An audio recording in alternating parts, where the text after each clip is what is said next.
বাড়ির হাঁটাপথ দূরত্বে পাড়ার মসজিদ। মসজিদের পাশে মাসুমকে দাফন করা হয়েছে। বাবা এসে কবরের ঘাস পরিষ্কার করে দিচ্ছেন।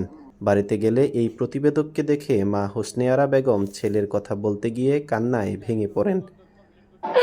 গেছে বোধ পুত্রে লইয়া জিরে লইয়া যাইয়া মার্কেট করছি কমু সবিন ব্যাগটি আমার কাছে দিয়ে দাও, দিয়ে দিছি পুতে আইয়া বাইতে রাখছে। লাজুক ছিলেন, কথা কম বলতেন। সেই তরুণ বৈষম্যমুক্ত সমাজের জন্য জীবন উৎসর্গ করে এসেছেন। ২৪ বছরের তরুণ মাসুম মিয়া। বাসা কুমিল্লা সদর উপজেলার উত্তর রামপুর গ্রামের পূর্বপাড়ায়। বাবা ট্রাক্টর চালক শাহিন মিয়া। প্রাতিষ্ঠানিক লেখাপড়া তেমন ছিল না, কাজ করতেন রেস্টুরেন্টে। এদিকে ঈদ আসছে, পরিবারের বড় ছেলেকে ছাড়া ঈদ পালন কঠিন বলে মন্তব্য করেন পরিবারের সদস্যরা।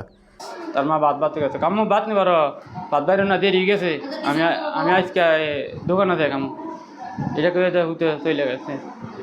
ফোন দিছে পয়সা তুলি ওই লাশ ঘরে ছবি হর রিসেট দিয়ে আইছে, রাখতো যাইয়া কোব এটি মেঝে কোব আইছে, এটি মেঝে কোব বাম ঠ্যাঙ্গে গুললি।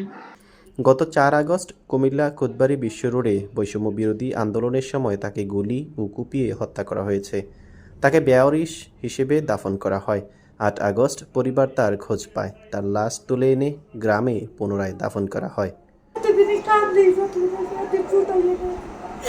তার আগের ছবি তাকে নিয়ে বিভিন্ন প্রকাশনা ও মৃত্যুর পরে তোলা ছবি দেখান। কিছুক্ষণ পরপর তিনি চোখ মুছেন।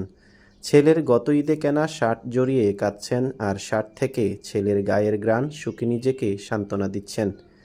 ২ ছেলে ১ মেয়ে ছিল, তার মধ্যে মাসুম বড়। এখন আছে রেজাউল করিম মাহফুজ ও মেয়ে তাসমিন আক্তার। শহীদ মাসুমকে পায়ে গুলি ও মাথায় কুপিয়ে হত্যা করেছে। ছেলেকে যেভাবে কষ্ট দিয়ে মারা হয়েছে, হত্যাকারীদেরও যেন সেরকম কঠিন সাজা হয়, এমন প্রত্যাশা শহীদ মাসুমের বাবা মায়ের। আত্রা ভাঙ্গে লাইছে, আঙ্গুলি সেচ্ছে রেখে দিছে, মনে আত্রা দিয়ে এরম এরম করছে বাঁচানোর লাগিয়ে। পাড়া বারে গুলি দিছে, মাথাটা বারে যেটা ৩টা কূপ, ওখানে শহরে যেটা লইয়া যেটা ৩টা কূপ দিছে ভূতারে। এটি তো বলতে পারি না, কয়টা ভূতে কত চেক করছে। তার মধ্যে যেমনি কষ্ট দিয়ে পারছিলাম তারা এমনি কষ্ট দেয়, এটির বিচার আমি চাই।